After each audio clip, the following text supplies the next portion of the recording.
Salut à toi qui regarde cette vidéo, tu prends juste une seconde, tu appuies sur le bouton s'abonner en bas. Alors dans cette vidéo, je t'explique comment fonctionne cette intégrale. On se propose en fait de calculer I1. Alors pour calculer I1, ça veut dire on a I1 en fait est égal à intégrale de 0 à 1 x exposant 1 qui est plus x exponentielle x dx. Alors qu'est-ce qu'on va faire?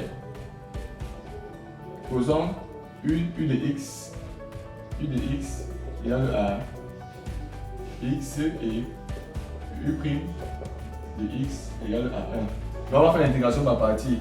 V' de x égale à exponentielle x et V de x aussi égale à exponentielle x. Très bien. Là, ce sont les fondamentaux qu'on a établis. Alors, ce que I1 maintenant donc, est égal à intégrale de V fois U. Donc, x exponentielle x de 0 à 1 moins exponentielle de, intégrale de 0 à 1 de exponentielle x. Donc, U', donc U' fois V. Donc, est égal à ceci dx. Donc, on a I1 finalement est égal à ceci. Finalement à x exponentielle x 0, 1 moins exponentielle x 0, 1. Puisque la primitive d'exponentielle x est toujours exponentielle x. Donc, c'est important d'avoir ceci. En remplaçant, ça va faire 1 exponentielle moins facteur de exponentielle moins 1. Donc, I1 finalement est égal à 1. Très bien.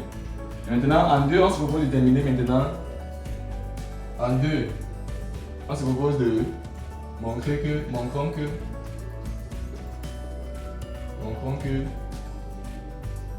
I, N plus 1 est égal à E moins N plus 1 I de N. Très bien. Alors, comment ça va se passer? Posons d'abord I de N plus 1. I de N plus 1 est égal à intégrale de 0 à 1.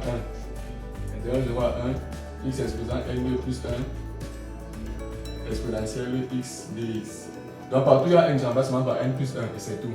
Alors, allons-y par les intégrations par partie.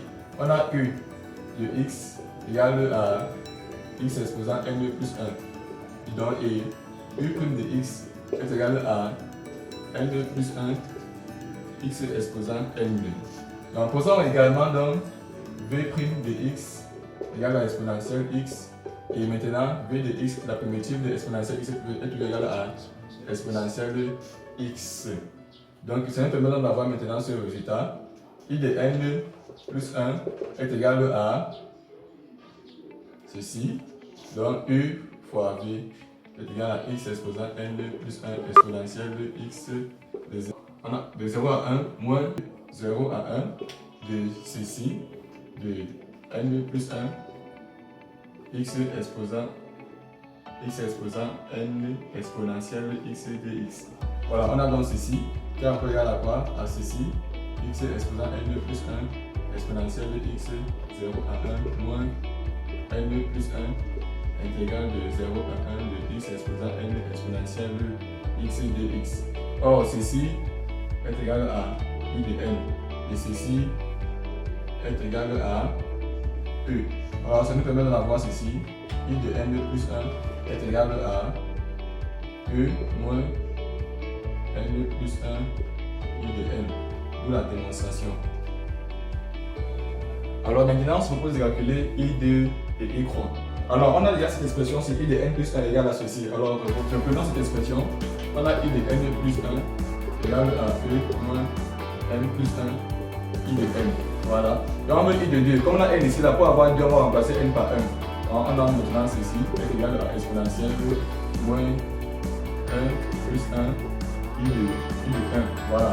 Donc on a I de finalement égal à E moins 2 I de 1. Or, I de 1, si vous vous rappelez, on a trouvé égal à 1. Donc on a I de 2 finalement est égal à exponentielle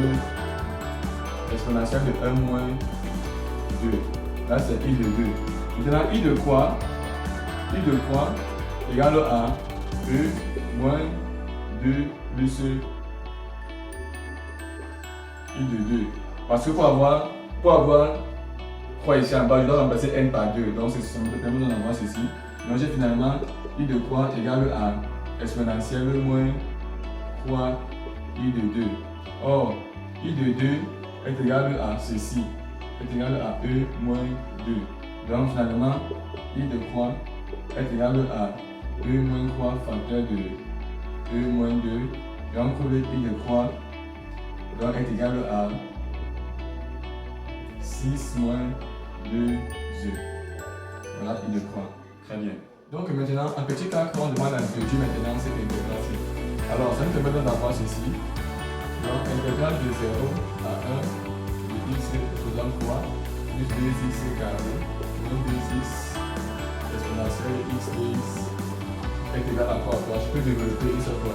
C'est égal à l'intégrale de 0 à 1 de x exposant 3 exponentielle x dx plus 2 intégrale de 0 à 1 x carré exponentielle x dx moins 2 intégrale de x exponentielle de x dx.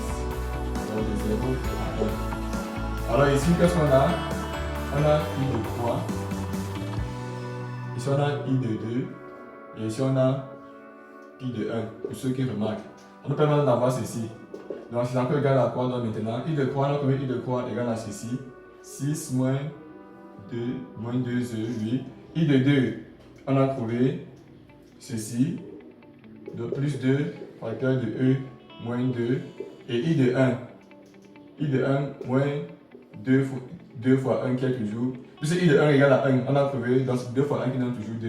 Donc ça permet d'avoir 6, oui, bien évidemment, 6 moins 2E plus 2E moins 4 en développant moins 4 moins 2 qui donne 6 qui est égal à 6 moins 6 moins 2E plus 2E qui est égal à 0. D'où le résultat. Alors si tu as aimé cette vidéo, abonne-toi, commente, like et partage s'il te plaît pour m'encourager et va en commentaire pour dire ce que tu n'as pas compris et quels sont les chapitres que tu aimerais comprendre pour que ça me donne une idée des vidéos que je dois poster sur internet. Alors ciao.